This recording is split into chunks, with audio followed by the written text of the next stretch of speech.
PDA चर्चा अभियान आज से शुरू हो रहा है। 26 से लेकर तक पीडीए चर्चा का आयोजन हो। संविधान के समर्थन की शपथ गठबंधन अंबेडकर के विचारों को जन जन तक जारी करना गणतंत्र दिवस के एक दिन पहले तक जारी रहेगा, क्या कहना है? देखिए, अभी हाल में लोकसभा का सत्र चलते राज्यसभा में देश के गृह मंत्री माननीय शाह जी ने बाबा साहब भीमराव अंबेडकर के बारे में जो टिप्पणी की है वो बहुत ही निंदनीय है। और बाबा साहब डॉक्टर भीमराव अंबेडकर का अपमान तो है, साथ ही साथ भारतीय संविधान का अपमान है। भारतीय संविधान के तहत चाहे हमारे देश के महामहिम राष्ट्रपति जी हों, प्रधानमंत्री जी हों और प्रदेश के मुख्यमंत्री, राज्यपाल महोदय सब हों, चाहे हम जैसे मेंबर ऑफ पार्लियामेंट हों और चाहे विधानसभाओं के सम्मानित विधायक लोग हों, यहाँ तक गांव सभाओं में चुने हुए प्रतिनिधि जो है संविधान की शपथ लेते हैं।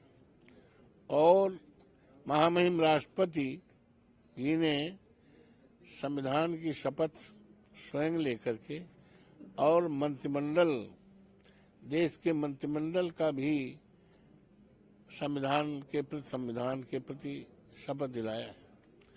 तो ये तो सरकार ही संविधान पर है और उसका अपमान किया गया है। और इस देश के करोड़ों करोड़ों लोग, जिसमें देश के करोड़ों दलित हैं, पिछड़े हैं, अल्पसंख्यक हैं और देश के तमाम सम्मानित नागरिक हैं, जिनको बाबा साहब भीमराव अंबेडकर ने संविधान में मूलाधिकार के रूप में उनको सम्मानित किया है, अधिकार दिया है। तो इनकी संख्या 1000, 2000, लाख, 2 लाख में नहीं है, करोड़ों की संख्या है। ये शाह जी के बयान से आहत हुए हैं। इसको लेकर समाजवादी पार्टी ने दिल्ली में विजय मैदान जो है, विजय चौक से हम लोगों ने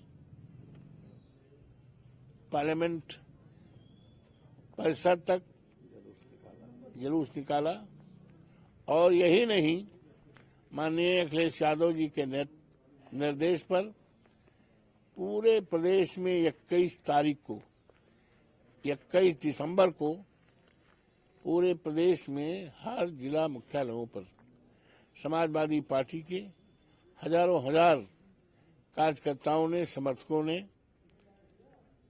सत्याग्रह करके और जिलाधिकारी के माध्यम से महामहिम राष्ट्रपति को ज्ञापन दिया गया। और ज्ञापन में मांग की गई कि ये बाबा साहब भीमराव अंबेडकर का अपमान है, जिसको समाजवादी पार्टी पीडीए बर्दाश्त नहीं करेगी। इसलिए वो देश के सामने माफी मांगे और अगर माफी नहीं मांगते हैं तो राष्ट्रपति जी उनको बर्खास्त करें। ये 21 दिसंबर को हुआ है। अब हमारी पार्टी ने तय किया है माननीय राष्ट्रीय अध्यक्ष के निर्देश पर कि 26 दिसंबर माने आज से इस कार्यक्रम को किया जाएगा और सेक्टर स्तर तक इसको पहुंचाया जाएगा। और तब तक ये संघर्ष हमारा चलेगा जब तक ये माफी मांगे या तो राष्ट्रपति महोदय इनको बर्खास्त करें। ये बहुत बड़ा अपमान है। हमारी पार्टी, हमारे नेता और पीडीए किसी कीमत पर इसको बर्दाश्त नहीं करेगी। और सत्याग्रह किस स्तर पर सत्याग्रह जाएगा वो भविष्य बताएगा। दूसरा सवाल ये है, पाटून ब्रिज यातायात योग्य बनाए पाए, अर्थात लगभग 40% ही काम हो पाया। अब इस कुंभ महाआयोजन के लिए सिर्फ 20 दिन और बचे हैं, तो बाकी बचे पुल कैसे बना पाएंगे? भीड़ को नियंत्रण, आवागमन कैसे संभव हो पाएगा, क्या कहना? देखिए, ऐसा है अखिलेश जी का? ये महाकुंभ जो है ये कोई नया तो है नहीं, ये परंपरा है और बहुत बड़ा ये पर्व है देश के पैमाने पर। तो सरकार को हर दृष्टिकोण से इस महापर्व को, महाकुंभ को अच्छे ढंग से लोग श्रद्धापूर्वक स्नान कर सकें और किसी प्रकार की असुविधा न हो, किसी तरह से परेशानी न पैदा हो, इस तरह की जिम्मेदारी वर्तमान सरकार की है। मुझे उम्मीद है कि सरकार इस काम को, इसके महत्व को देखते हुए पूरी तरह करे। अभी विश्व हिंदू परिषद का इन्होंने एक बयान आया है, उन्होंने कहा है कि हिंदू मंदिरों को सरकार के कब्जे से मुक्त कराने के लिए चलेगा अभियान जो 5 जनवरी से शुरू हो रहा है। देखिए, ऐसा है, भारतीय जनता पार्टी और उनकी सरकार जो है अपनी अक्षमताओं को छिपाने के लिए, देश के लोगों के मन को भटकाने के लिए तरह तरह का षड्यंत्र कर रही है। आज आवश्यकता है, हमारा किसान परेशान है, अपनी जायज मांगों को लेकर दिल्ली में प्रधानमंत्री जी से मिलना चाहता है। हजारों की संख्या में दिल्ली बॉर्डर पर रोके गए हैं, उनके ऊपर ठंडा पानी और आंसू गैस चलाया जा रहा है। ये किसानों का अपमान है। हमारा देश किसानों का देश है। हमारे नेता आदरणीय चौधरी चरण सिंह कहा करते थे कि हिंदुस्तान की खुशहाली का रास्ता खेत और खलिहान से गया है, लेकिन अफसोस है कि आज हमारे खेतों पर सांडों का राज है। सांड खेती भी करते हैं और लोगों की जान भी लेते हैं। उत्तर प्रदेश में 5000 से ज्यादा किसानों को सांडों ने जान ले ली है। इसकी लड़ाई समाजवादी पार्टी माननीय अखिलेश यादव जी के नेतृत्व में लगातार लड़ती रही है और हम तो आप देखते होंगे मिल्कीपुर में सैकड़ों बार धरना दिया, प्रदर्शन दिया और विधानसभा में भी कार्रवाई की मांग की, लेकिन सरकार की तरफ से कोई सार्थक योजना नहीं बताई गई। तो आज किसानों की समस्या है, आज महंगाई की समस्या है, आज हमारे देश में करोड़ों करोड़ों नौजवान पढ़े लिखे बेकार हैं, उनके हाथों में काम नहीं है। माँ बाप किस तरह से उनको पढ़ाए हैं, उनकी डिग्रियां आज सोचते हैं हमारी डिग्री बेकार, इसको जला दिया जाए, आत्महत्या पर सोचते हैं। आज ये हमारे सामने ये मुद्दे हैं। आज आरक्षण 75 साल हो गया, अभी संविधान का शानदार वर्ष मनाया गया है लोकसभा के अंदर, 2 दिन तक चर्चा हुई, लेकिन आज अफसोस के साथ कहना पड़ रहा है कि इतने लंबे अवधि में भी आरक्षण नहीं पूरा हुआ है। सरकारी नौकरियों में आरक्षण नहीं है और सरकारी नौकरियां खत्म हो रही हैं। ये सरकारी संस्थाओं को बेच रहे हैं और निजी हाथों में दे रहे हैं।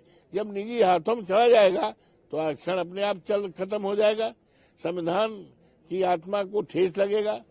तो ये जो कह रहे हैं संभल पर चर्चा न हो, अभी चुनाव हुए हैं, बाई इलेक्शन सुनो, उसमें पूरी तरह से गुंडई की गई है, लोगों के वोट को जबरदस्ती डाला गया है।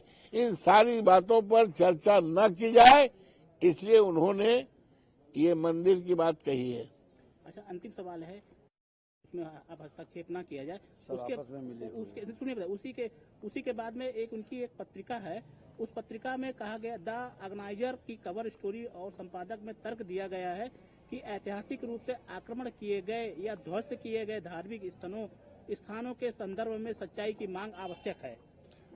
देखिए, ऐसा है, ये 8-10 दिन पहले जो उनका बयान आया था मोहन भागवत जी का, और ये दोनों मिले हुए, सरकार या यूं कहिए भारतीय जनता पार्टी और आरएसएस अलग अलग नहीं हैं, एक ही खपड़े में नहाए हुए लोग हैं, एक दूसरे की विचारधारा है, पूरा है। देसी कहावत है कि क्या कहते हैं, गुड़ खाए गुलास परहेज। हाँ, गुड़ खाए गुलास परहेज, वही है। तो ये सब मिले जुले हैं। इनके सामने देश को बनाने का, विकास करने का, बेरोजगारी दूर करने का, महंगाई दूर करने का देश में आपसदारी, भाईचारा और भारतीय संविधान रखने का इनका मंसूबा नहीं है। इसलिए इधर उधर की बातें करते रहते हैं ताकि लोगों में चर्चा हो, लोगों का ध्यान बंटता रहे। थैंक